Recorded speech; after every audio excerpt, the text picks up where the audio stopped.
Let me introduce Marcel Sanchez. As the Director Acquisition, Marcel Sanchez meets with filmmakers, producers, and agents to source premium content and negotiate acquisition deals on behalf of stars. She participates in major film festivals, acquiring film of all stars, distribution platforms, overseas film from pitches to release. Before she was with Stars, she worked at New Line Cinema, and she is a graduate of Fordham University. Please, let's give a hand to Michelle. Thank you. I'd actually love for everybody to introduce themselves and perhaps their role in the film. Yeah, you go to start. Whatever. Hey everyone, my name is Ralph Rodriguez, and I play Nene in this wonderful, beautiful film named White Girl by Elizabeth Wood, who's an incredible, beautiful, hot hit director that all of you guys will be knowing about. I'm kidding. So Oh, okay, yeah, so... Hey everyone, my name's Gabriel Nussbaum. I'm the producer of White Girl. And here we go. Elizabeth, director, writer. Brian Seen Mark, and I'm not in the movie, I'm just here for the free drinks. I'm Blue in White Girl. Al Pacino, Tony Montana. Adrian Martinez, Lloyd. So the topic of today's conversation is what happens when a great story is cast with diverse talent. So I'd like to start with Elizabeth, actually, and just, your film doesn't premiere until tomorrow, so many of us haven't seen the film. Can you just give us a little bit of background about what the film is about, and, you know, why did you choose the story? Why was the story important for you to make as a film? Sure. It's about a college student in New York City that moves to, oh, really, already? Okay, sorry. Ridgewood, Queens, which is, I don't know if you're familiar with New York, just past Bushwick, L Train, Myrtle Wyckoff stop. Falls in love with the drug dealer. When he goes to jail, she's left with a large amount of coke, and she's gotta sell it to get him back. So this is based on a personal story. Very exciting sophomore year of college. Inspired by, I'm supposed to say. And yeah. So, being that it is a true story, and naturally the characters in your story are Puerto Rican, you obviously didn't necessarily set out to make a diverse film. It actually just ended up being the nature of the story. So, in that, you needed to cast Puerto Ricans in the roles. You had a hard time in casting, I understand. And I'd love to hear more about that casting process, and maybe, you know, from the cast as well, how you came on board the film and what that process was. Sure, well, there was about a year of looking before we found our main guys, and they're incredible. But it's hilarious for how many talented Puerto Rican actors there must be in the world and in New York City, how incredibly hard it was to locate them. On the first run, 2, 3. We go to LA, we meet with a head agent at one of the biggest agencies. We're looking for a Puerto Rican actor. He's like, what about Little Romeo? I'm like, he's black? He's like, well, that's okay. What about Anton Yelkin? I'm like, he's Jewish? He's like, does it matter? I'm like, yeah. He's like, what else? Dave Franco. I'm like, I don't think you get it. Yeah, the meeting was over quickly. So, went back to New York. We found our lead guy, Blue, seen here, not through a casting director, but through Genius.com, a friend that works there. Said, do you know any incredible Puerto Rican artists? He said, yeah, everyone loves Scene, and it's true. Came in, blew us away. But it was ridiculous how long it took to find our guys. And when we did, we were really happy. Couldn't have been better, but... I'm curious about your point of view on that, like the inverse of that. What was the inverse of that? Yeah. I thought they sent the script to the wrong person. I got it, and I got the script one day from a casting director, and I had no idea why they reached out to me. I was really excited because about a year earlier I had told people, oh, I think I'm going to take some theater classes, and everyone laughed in my face. Said, you're finally doing well with music, why would you do that? I said, because I'd like to act. And so I did that and got the script, and I took it on tour, and I had to keep traveling to do different concerts around the United States, and I just kept reading it in the car, in the van, bus, wherever we were traveling. and they didn't tell me the sides for the part. And so I showed up for the audition, and at first I went to the wrong building and thought I was so early. I said, I beat everybody here. And then about 5 minutes later, panic set in, and I realized I was in the wrong building. So I ran, and I got there, and I didn't know what to do. So they went to hand me sides, and I asked, oh, what scenes are they? And they said, oh, it's this scene and this scene. And I said, okay, no problem, I got it. And they went, well, here they are, because I realized I didn't tell you the sides. And I said, oh no, I have it memorized. And they said, how did you know which sides to memorize? And I said, well, I didn't know how this goes, so I just memorized the script. And then so she hit stop on the camera. She said, you memorized the whole script? I went, yeah. And she apologized for not sending me the sides. I had a moment to gather myself, and then did the audition. She loved it, but then said, you stepped completely out of the camera. So that was fantastic, but we don't have any of it on tape. So I redid it again, and yeah, it worked out. I was very excited. He figured it out. Yeah. It takes a second sometimes. And what was it about, I guess, from each of you, the roles that you're playing in this film, about the script that compelled you to want to be a part of this? I mean, especially being that the writer and director of the film is not necessarily of your background. Right. So did you feel that maybe the dialogue, was not necessarily authentic, or were there any changes perhaps during the shooting that you felt, hey, here are my notes here and there about, what might be said from my character? Right. And what that perspective was? I think, most importantly, authenticity is very important. When I'm looking at a script, I like to, read something that's interesting. I don't want to have to read something and not feel comfortable to, be a part of something that I'm not comfortable with. What's the point? You know what I mean? As far as Elizabeth getting back into casting and stuff like that, with Nene and stuff like that, when they were looking for, the role of Nene, I got, an email from casting. Hey, listen, Ralph, I would love you to read for this role. Can you read the script? And I was out filming in Connecticut at the time, this film.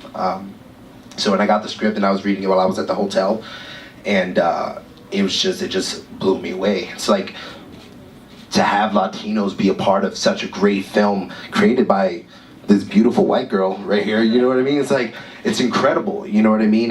And I had to be a part of it. And when I went into the casting office, I read for Jessica Daniels, who cast the film first, and then I ended up getting the call back, and I met Gabe and Elizabeth. She came in with this very beautiful blue hat. Was it a blue hat? Like a big hat. And she walked in. I ended up walking in, and I was like, I have to get this part. This film will represent a good majority of Latinos, you know what I mean? And I felt it was important to just stand out, so I went in there with a blunt. Hey, listen, girl, what's up, baby? You know what I mean? I made sure that I went in there. Authenticity, you gotta keep it real, you know what I mean? But I was very proud. I ended up getting called to the Killer Films office. Again, this is my part, you know what I mean? I need this shit. I lit up a cigarette, here I am.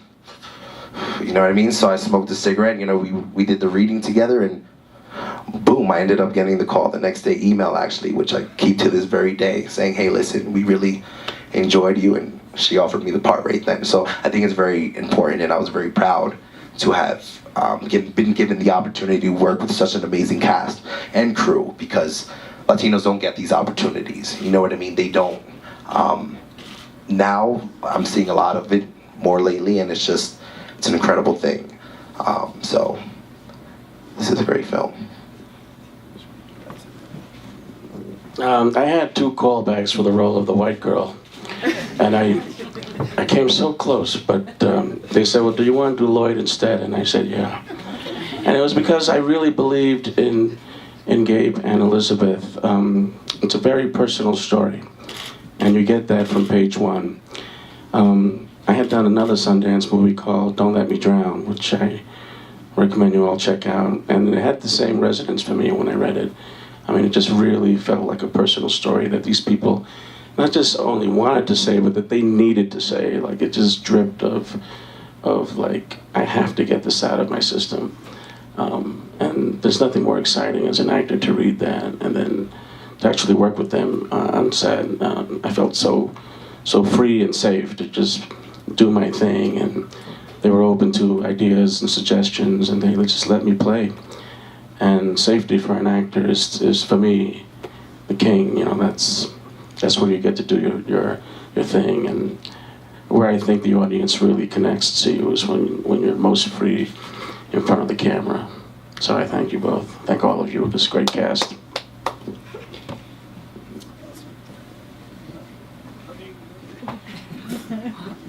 Speaking of the difficulties you were saying, you know, in finding roles, Latino roles specifically in film, why do you think that is? And can you give me, do you feel that you've had a harder time as a Latino getting roles and finding roles? And I mean, I guess maybe do you have any advice on maybe how we can improve that?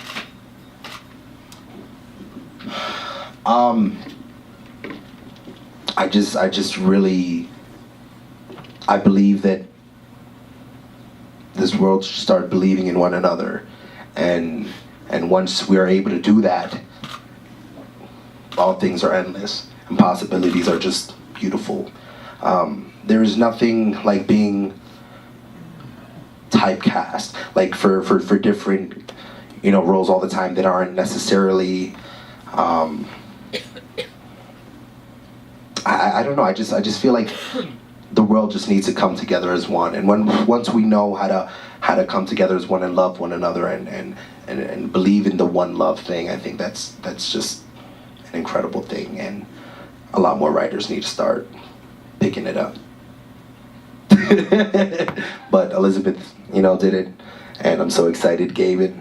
Beautiful couple, by the way. They've been incredible. They've been incredible, and it's just great to be a part of something so Hispanical. We haven't heard from you.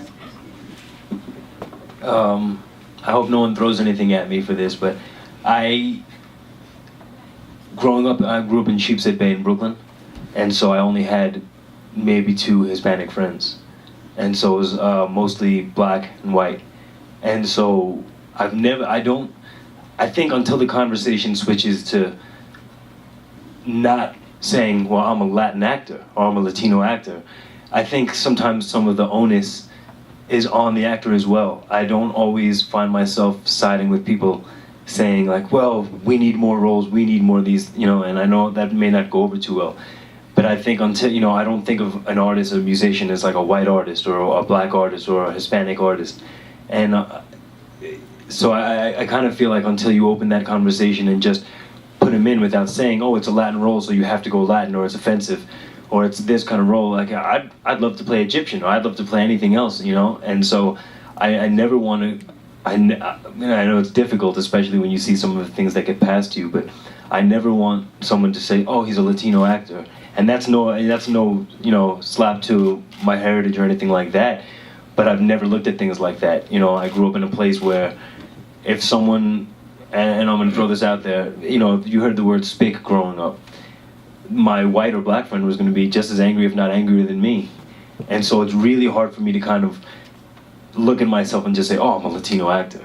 And I think until people, you know, kind of don't try to push that conversation for themselves, they won't, you know, they'll help add their name into the hat, and it'll make it a little bit easier if they just go up for all those different things and don't try to single themselves out as that. And so I've never, you know, again, people may disagree with me, but I've never been one to say, well, they need to write more Latino parts. Just maybe consider more people that, you know, have a diverse background, you know.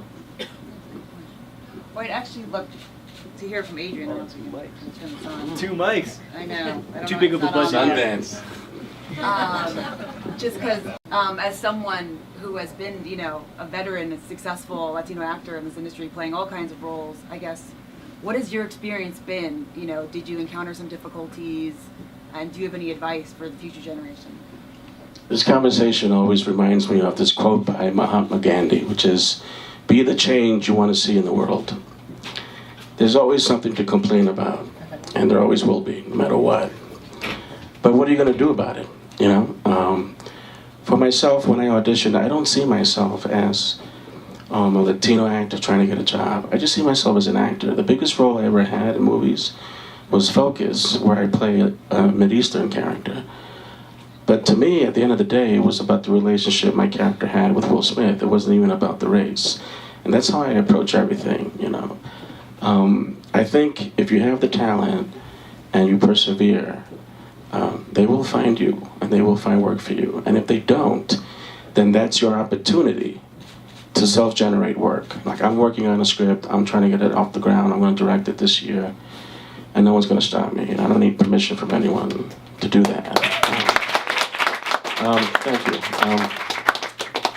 But, I mean, do you guys know of a guy named Vladimir Camaño? He's an hysterical stand-up comic. And he did all these short films about his family and experience. He's Dominican, lives in New York, and he just did like all these little short videos. Somebody at NBC saw it, and they've optioned him to do a pilot based on his family.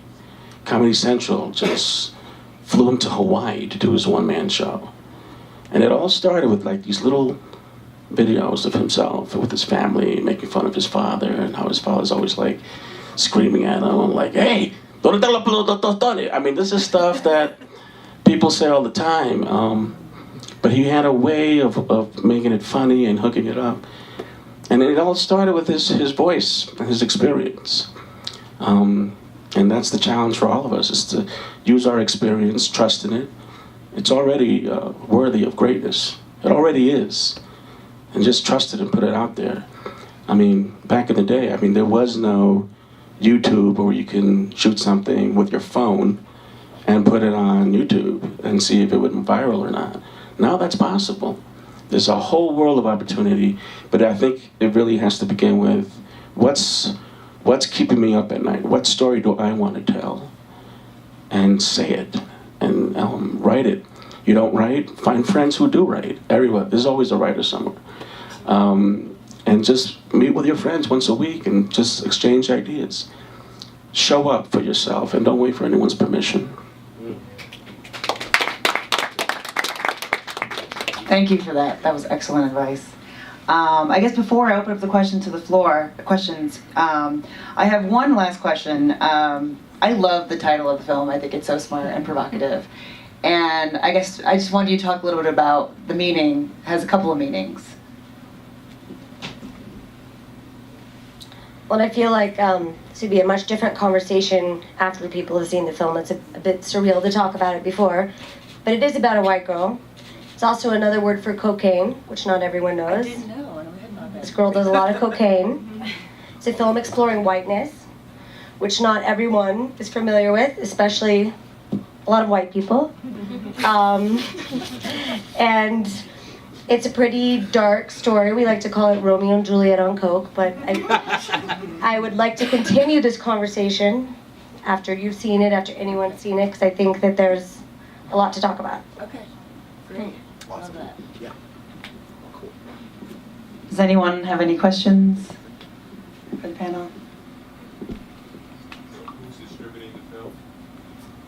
The question is, who is distributing the film? Hasn't been sold yet. Hopefully someone. Hasn't been sold. It hasn't premiered yet. International or domestic? Nothing. Worldwide available. Maybe you? How much you got on you? That quick. Well, I haven't slept much, so I don't know if I understood what you said earlier, but you had a difficulty in finding people for those Latino roles. What solution do you, in advice do you have to present a solution to that issue? Can you repeat the question, please? Sure. You want me to give him the mic? Oh, I'm sorry. No, no worries. The director, you said that you had difficulty finding actors for those Latino characters, and you had actually very few Latino actors actually auditioning for it.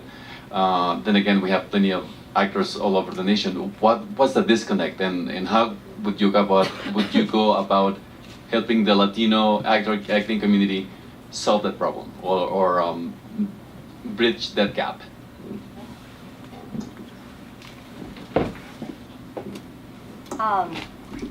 Yes, well, I think that it's really a problem of the system that's not working for many people. Like Hollywood right now is kind of very traditional. We know what the problems are by looking at all the buzz right now about the Oscars, right? So for me, it was going outside this system. Okay, this system's not working. Then I'm gonna put feelers out to music communities, to schools. I'm gonna walk on the street. I walked on the street a lot, but people didn't like trust me. I'd be like, want to audition for a film? Can I take your picture? And they like really pissed. I'm like, well, maybe you're not the right person anyway. But yeah, I think we have to just make new systems. So, it was strange. Even posting on Craigslist, where you'd think you'd get like millions. I got like a few guys like sending dick pics, and I'm like, there must be more to this, Okay. Now we know. But you get to know getting the part. But I just think that it's not working for any of us. Oh, am I in trouble? Oh, okay. It's not working for us on either side. Find new paths. It's so easy now with technology to reach out. We have access to everyone, so just make your own. I just want to add that we were looking for a group of very young Latino actors, and obviously there are many Latino actors in the United States, but we had similar trouble casting the lead actress, who is totally white, but it's amazing how hard it is to find an actress who really is young and isn't just submitted by their agents and is actually 10 years older than the role requires. So there's two struggles there in that casting process. Any more questions? Yeah, for Adrian, at Nalib we've seen your development for Adrian. At Nalib we've seen your development for a long time, and the stage of the process that you have taken, and with Focus, it was a major turn. How you told us a story about how Focus happened. Maybe you can tell us how that led you to now other roles.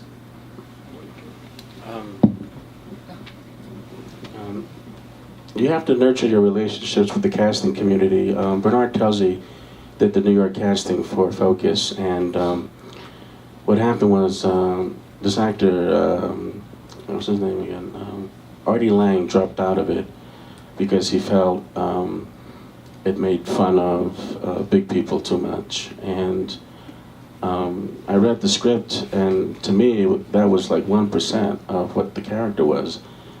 And there was this whole understory of the relationship, the brother relationship with Will Smith's character, Nicky.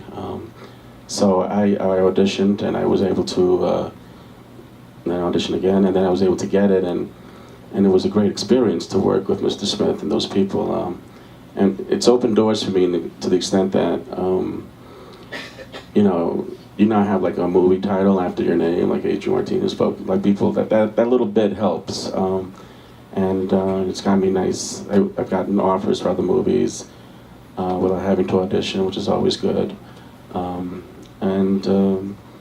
Yeah, and for me, mostly, it was an opportunity to play a role that wasn't Latino, that wasn't, stereotypical, but was, in fact, a real relationship role with the lead in the film. So I'm very grateful for that. And the person who asked the question was Axel Caballero, who is in charge of Nalib. You should all befriend him. This guy is busting his ass, trying to help the Latino community of artists. So thank you.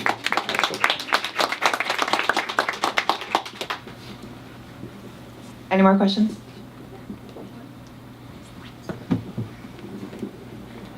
Thank you. Okay, so I guess my question is, what advice, right now I'm currently studying theater in college, and I'm studying acting, I guess, so I guess I'm trying to find outlets and different places or think of places and ways that I can get my foot into the industry. So for I guess my question is, what advice would you guys offer for young Latino actors and actresses that are trying to make their way, I suppose? I'm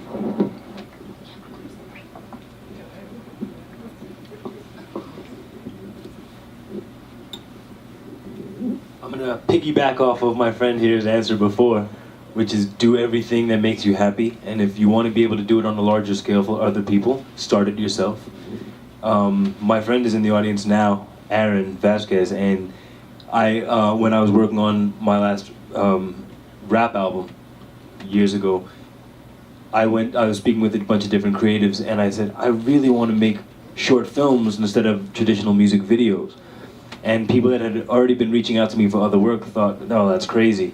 And then one guy who liked the idea said, yeah, we can make it happen. We're going to have to raise about $60,000 to do this and that. And I thought, wow, I either don't know anything, I have no idea what I'm talking about, or this guy's, you know, trying to milk it, or I don't know what's going on here, but I know that I want to make it and I know that I want to do it.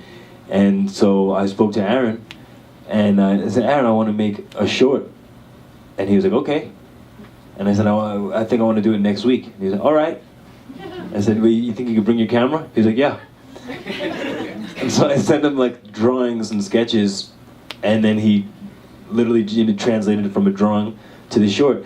Now I thought nothing of it, but then Elizabeth, when she was making the case for me to get the role, let me know later on that that was one of the things that got passed around as part to convince people that, oh yeah, he can do this. I know you're thinking of him as a non-actor, but look, clearly he was working on trying to make short films by himself, bad as they may have been. That's great. But anyway, long story short is, had Aaron not said, yeah, let's do it, had I not come to him and said, oh, people are already making me feel stupid for this idea, but have someone else that, you know, like Adrian said, reach out, and have someone say, yo, you want to film things, right? And so having someone else say, yeah, let's do it.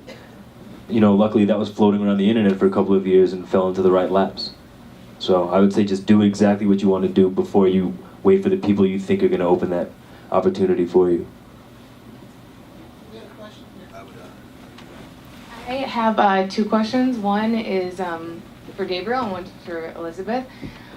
So I haven't seen the film, but based on what you're talking about here, my first question is about producing a film that portrays and showcases a minority community. Can you talk a little bit about what it was like to get financing to produce this film? And then the second is, as far as, and I have to tell you, I'm trying to do a web series about an Indian American family right now, and same thing with I would think Craigslist, I would get like a ton of stuff. I cannot find the actors to do the show. And I'm kind of curious about your role as a director portraying this community, but you're not of the community. You were exploring what it is, whiteness, but kind of like Slumdog Millionaire, you have Danny Boyle portraying India. It's a tremendous responsibility. I'm kind of curious, what did you struggle with as a non-Latino person, to portray this community with authenticity? Or what did you grapple with? Sure. Well, first of all, are you in LA? Because I have some good Indian actors for you. I used to be in LA, now I'm in Chicago. So Chicago. Yeah, okay. but Well, you think. could turn me on to whoever. Thank Okay. you. Afterwards. Yes, it is very challenging, you know, to think that you are writing voices that are not your own. And so I have a few things to say to that. One, I was writing about people very close to me, friends, and I have these friends read the lines out loud and give me notes. A lot of stories are directly from their mouths. Also, the actors, I took very seriously feedback, especially Sean would often say, like, he'd never say that. I'm like, fine, I'm sorry, say it. And help me make it better. I've been humbled again and again about how a film is such a group effort. It's not like I went in there and had everyone do this. Like, it is a group effort. So it's really lucky to have the support of my characters to bring these people alive. But it was most important to me that it was authentic and was real. So the question you're asking me has been very important to me at every step. It remains so. I look forward to people's responses and if it was successful or not, because it is very challenging. We have a question. Oh, there was very, very quickly. You asked about fundraising, about putting the finances together. That wasn't the roadblock that we were hitting initially. The roadblock that we're hitting is a first-time filmmaker. Despite an incredibly strong script, people are afraid to sign a big check to somebody who doesn't have a narrative feature already. So it's a bit of a catch-22. What they want to see from the first-time director is their first film in order to write that check. The fact that it's a 50% Latino cast, that wasn't the issue that was coming up, actually. I think they saw really strong writing, and in a lot of cases the really strong writing isn't enough to put the money in place. But I would start there, and I think that this movie, piecemeal, you know, like bits and pieces. There was no one big check. There's no We thought there great would be several benefactor. times, and every time the night before, never mind. Like, oh. Yeah, So last second. a lot of false starts. Yeah.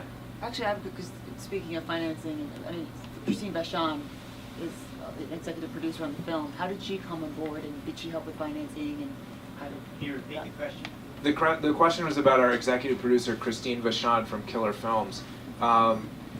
Having our friends Henry Joost and Ariel Schulman, I think Rel is maybe here, maybe not. The guys that made Catfish, which was at Sundance a few years ago, they signed on to this project very early on. They introduced us to Killer Films, and having all those people involved lends that much more weight. So that's always a good approach, is trying to get your script into the hands of somebody who has that track record, that is respected in the industry. It's not a sure thing, because you're still dealing with a director that doesn't have a previous film to show. And it makes people read it. Makes people read it. And I don't think it's as hard to get people signed onto your project as you'd think. If you've done the work and you have a script you're proud of that's finished and tells a strong story, other people want to get involved. If nothing else, because they get a percentage, huh? The biggest mistake people make is starting to send their script out before it's ready. Writing is free, and nobody's rushing you. There's nobody that needs to see it now. If it's going to be better in 6 months, then take the 6 months, you know? Because you don't get 2 chances to get somebody important to read it. You get one. You're lucky if you get the 1 chance. So. Question? Another mic was. Who's got a question? Hi, this question is for Elizabeth. I have also written, directed, casted my own Latino starring. Well, yours isn't starring, but I found a very similar issue with casting where I went to a predominantly white college, and when I put on the audition sheet, preferably Hispanic for the lead role, one girl showed up. I was lucky that she was perfect, but here's my question. Now having written, cast, and directed a film that, despite being about a main character that's white, supports a lot of Latino artists, do you think that you'll continue a trend of creating opportunities for diversity to shine its light as a writer? Yes, definitely. First of all, race is something that interests me greatly. Also, it reflects my life. My life is diverse. And so, yes. Answer. I have a quick question. I think commonly we're seeing a lot of non-Latinos being casted in Latino roles. What's your take on that? I mean, I think Latino is such a broad spectrum term. I mean, people look at me and they think, oh, you're Middle Eastern, oh, you're Italian, you're Greek. I'm not, I'm South American, I'm from Chile. But what do you guys think about that? What do you guys think about being casted into diverse roles as a Latino actor and non-Latino roles and vice versa? I want to turn this over to our actors, but I think it's really interesting that Elizabeth was looking for authenticity in casting, and Adrian and Scene both spoke to you played an Egyptian character, and you're saying you'd be open to roles as, I think you said Egyptian also, or Middle Eastern, and so there is this duality there. There's probably an Egyptian panel somewhere where they're saying Adrian got that role.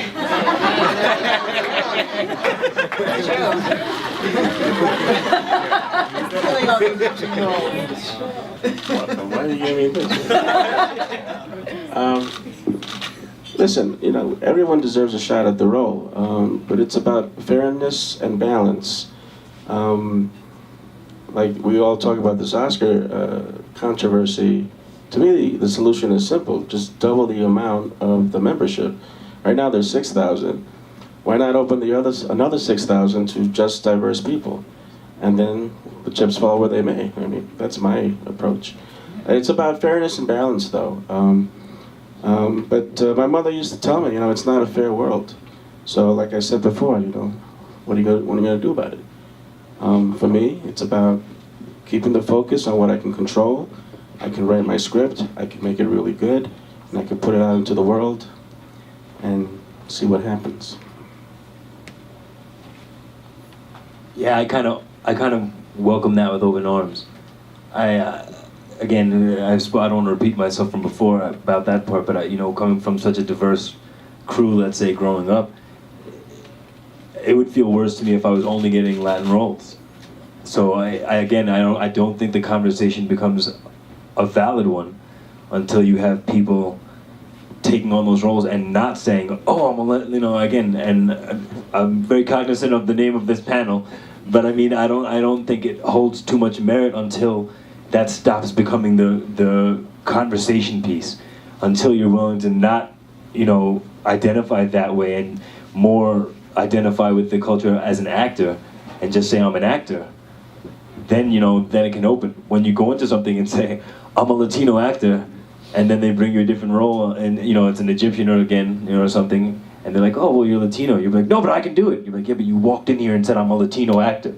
You know what I mean? So until you can just strip that away and just say, hey, I'm an actor, it's hard. You're taking yourself out of the conversation before, when you really want to be part of it. And so to speak to the Oscars, I'm not as offended as people would expect or want me to be. Maybe I'm not ready to pitchfork, because I think I want to see the strongest roles. Some of the things that people are offended about, as a fan, I think of myself as a fan of music or acting before I am an actor or a musician. And so as a fan, there wasn't as many things, and I haven't seen them all, where I was like, he needs to get that. How dare they not? You know what I mean? And so very much the best should get the job. The best should get the job. The best should get the award.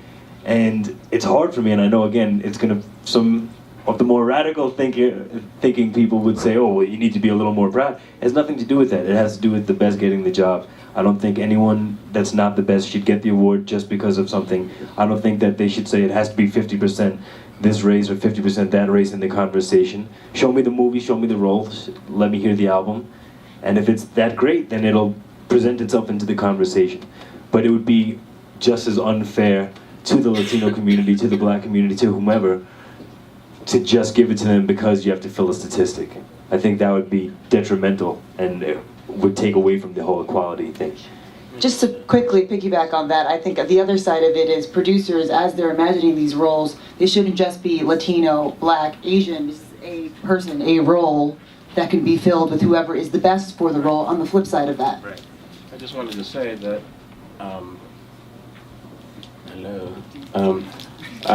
on my Twitter, it says I'm the Latino Benedict Cumberbatch. And it does, and it's a joke, but it's also my way of putting it out there. Hey, I'm open for white roles too. Roles are roles. They don't White boy coming soon. On that note, I wanted to say something as far as the casting processes and everything of Latinos and whites and everything. I think it's more so of you being able to create the possibility, because we go so many days wondering, oh, okay, well, Latino, he has to be a white guy. We don't want a Latino for that role, but a white guy, for instance. But it's about creating a possibility. If you want something, you go out there and you do it.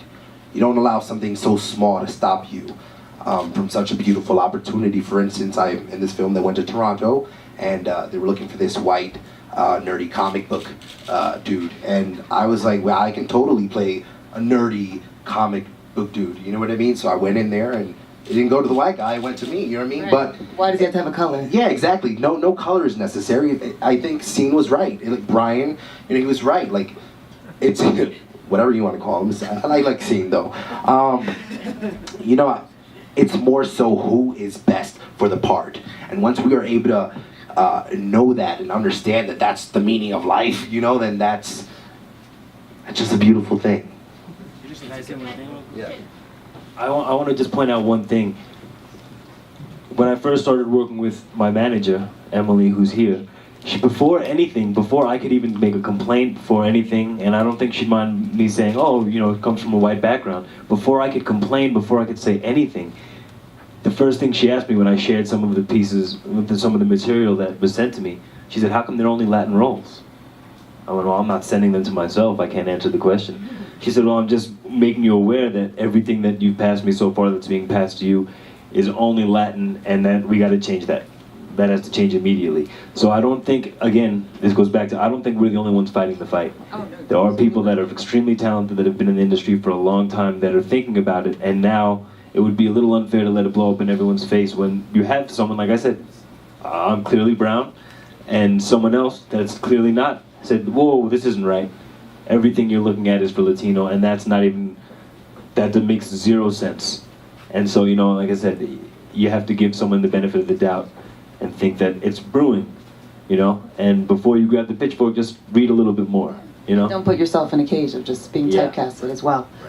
Yeah, I'm Lisa Quiros from the Time Warner Foundation. We're one of the sponsors today. I just had a quick comment, which is that Rita Moreno was just honored in December as part of the Kennedy Center Honors. And she wrote, by the way, a terrific book in the last 2 years that I recommend anyone who hasn't read it to read it, because one of the things that she struggled through was the fact that she was horribly typecast, and that it was really difficult for her to break through and to get roles that weren't, you know, a maid or someone with a really terrible accent or something that in some ways was almost inauthentic to her experience. And the fact that, you know, 50 years later we're still talking about that, you know, to me seems like the thing that we need to change, that the dialogue that needs to change here is that what all of you need to have is opportunity to really create great roles, to be in great roles. I mean, I look at someone like Oscar Isaac, and to me, that is the career you want every Latino actor to have, right? He is, you know, it's, you know, he's in Star Wars. I mean, he was in Llewyn Davis, which was an amazing film. He was in Ex Machina. In all of those roles, I don't think he's played, you probably know better, I don't know if he's played a Latino per se. And that's his first language. Yeah, Spanish is his first language. that's right, the most violent year, the one with Jessica Chastain, he was a Latino, he played a Latino in that film. But to me, the today, in 2016, we should be talking about opportunity. And in some ways, the thing that we should really, all of us should really fight for. Even on the discussion, I think with the Oscars, for example, and Adrian, you just mentioned, in fact, I think the breaking news was that they said that by 2020 they are going to double the number of members of the Academy to see if they can begin to change the conversation. But to me, it's how do you ensure that the next time there's a great role like The Martian, that other people are considered for that role, or it's not just envisioned by the producer or the director as a white man's role. Amen. So to me, that's where I hope, you know, this is the beginning of a conversation. I don't think you should be self-conscious about saying you just want to be an actor in lots of great roles. We applaud that, and we wish you the best on the journey, and we're here to support you. Amen. Can I just add one comment here too as well? It is very important, you guys, that we support each other by going to see these films that our talent is in. I come from the corporate world. I'm a banker actually by day, and we follow the money, right? We invest in communities that invest in us, and so it's important for us, if we want to see more diverse stories, if we want to see more Latino actors and Latina actresses, that we support them, that we go to the movies, that we talk about them on social media. We love talking about everything, so let's make sure we're talking about them. Okay, it's very important that we support each other. There's a question back here. So I don't have a very formulated question, but I've been listening to everything, and my question is, we're talking about just being an actor, we're talking about typecasting, and my question is, what's wrong with culture? I feel like our culture is going to come out anyway. Like, I don't have the appearance of a Latino woman, and people are like, whoa, did you just speak Spanish? And it's like, yeah, what's wrong with that, you know? So when taking a role, yes, we have actors that don't necessarily play the Latino, we have actors that have that sort of stereotypical brand of themselves, but what's wrong with bringing maybe a little flavor? Whether it be wherever part of the world, but what is your guys' take on that? Just not being afraid of, not maybe toning it down, but being like, this is what I want to bring to the table, and it's what I'm going to do, and diversity exists all around us. Like you mentioned before, you know, it's realistic to you to have a diverse cast in your next project, so why not have that shine through? I agree. I love flavor. I think we should embrace it as well. I agree. You love flavor. Anybody else? Gabe.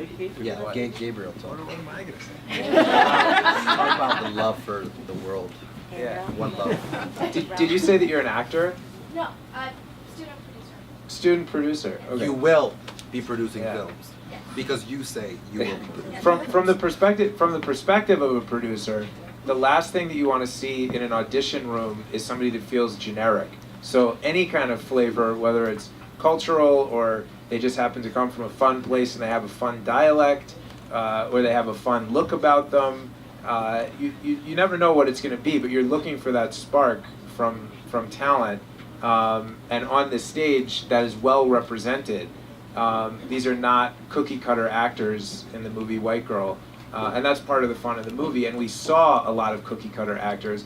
We saw thousands of identical Australian actresses, all trying to play a Midwestern American student. You know that, right? Like no exaggeration. I mean, they're nice, but they can't. Like they're hiding their Australian. They're hiding what sets them apart, which is the fun Australian accent. You know what I mean?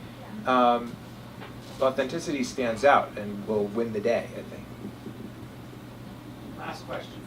Oh wow, that's heavy pressure. It's again just asking for a response. I just want to dovetail on what you just said. I'm here with the director, writer, and co-producer of a feature we did a few years ago on a totally shoestring budget. And one of the things about our film was that the lead actors were a Latino male and female, and we had another couple characters as well who were Latino, and then we had a rest of it just a diverse range of people, and it was a high school romantic comedy. And I just want to say we need support. You know, I mean, we tried to get it out and get people to look at it, and we did a really good job on Nothing, and we had some very excellent actors, including Jorge Diaz, who just is in the 33 recently. So, you know, this is just something that's really important, is for those of us who are trying to make films and have diverse characters in them. I'm a Latina, he's a Latino, you know. We're all Latinos. Yeah, we're all Latinos, let's dance. Yeah, I mean, it's just, can't say that enough. We really need people to support, and so any comments about that or how to get support or see people that might help with we got a small distributor, but you know, it's just one of those things where it doesn't really go that far. It's called Love Concord, Love, Concord. So any comments on that, great, but if not, Well, we're still trying to sell our film, so once we figure this process out, we'll tip you off. Yeah, we'll all have fingers crossed, right? Also not give, just don't give up. That's the whole point. I mean, don't give up. You know, as actors, producers, writers, as an industry, as a beautiful industry that this is, don't give up. There's going to be people out there who tell you differently, that you're not good enough to do something you know you can do. Don't give up. Step on them. That's it. Do we have time for one last question? Listen, the moderator says one last question, so we'll do this. Okay. Okay, can I make it half comment, half question? I wanted to respond to I Saw Love Conquered. I think it's an amazing movie. I wrote about it. I'm the film editor at domescla.com, so we cover exclusively Latino films and talent, with a focus on independent films. So if you have films, if you want to get the word out to other Latinos about your films, please let me know. I'll be standing here, I have cards. So I just wanted to say that a film like that, I think, is something that we should all be championing. As soon as I saw it, said that this movie has such commercial appeal, and it shouldn't be just seen as a Latino film, which can sometimes pigeonhole films. So I think there's definitely a conversation to be had of how do we get the word out about a super indie film like that. But then I just had a question for the director and producer. Talked about how coming up against obstacles as a first-time filmmaker, the industry is not willing to take a lot of risks. But when they do take risks, they're more often taking risks on male directors. So I wanted to ask kind of your experience as a first-time female filmmaker, if you think that also had another, layer to the fact that it was hard to raise money for the film, and just in your experience, if there was other obstacles that you felt like because of your experience as a female filmmaker, not just a first-time filmmaker. Honestly, as my experience goes on, I'm sure I'd have more anecdotes because I've been working on a very small scale with people I know because I didn't get traditional funding, sure. Maybe it's because I was a female filmmaker. I felt like more, it was just that I was a first-time filmmaker. I'm lucky enough to work with someone like Christine Vachon where such things are not an issue. In fact, my first meeting with her was my first meeting. I was nearly 8 months pregnant and terrified that they were going to think, why would we want to work with you? She didn't even look down or ask me about it. And I was like, okay, cool. Like, I feel better. I don't think you can think too much about that you're a female filmmaker. Probably kind of like how you guys are talking about. You can't think too much maybe about what flavor of actor you are because you are what you are and you got to do your thing when you reach these obstacles. When I reach this obstacle, I'm sure I will. I'll have to figure out a way to deal with it. Until then, I guess I do work with mostly all men, but next time I'll hire more girls, I guess. I did what I could first time. I think that wraps it up. Thank you everybody for amazing questions, and thank you guys for amazing answers. It's been a pleasure getting to know you.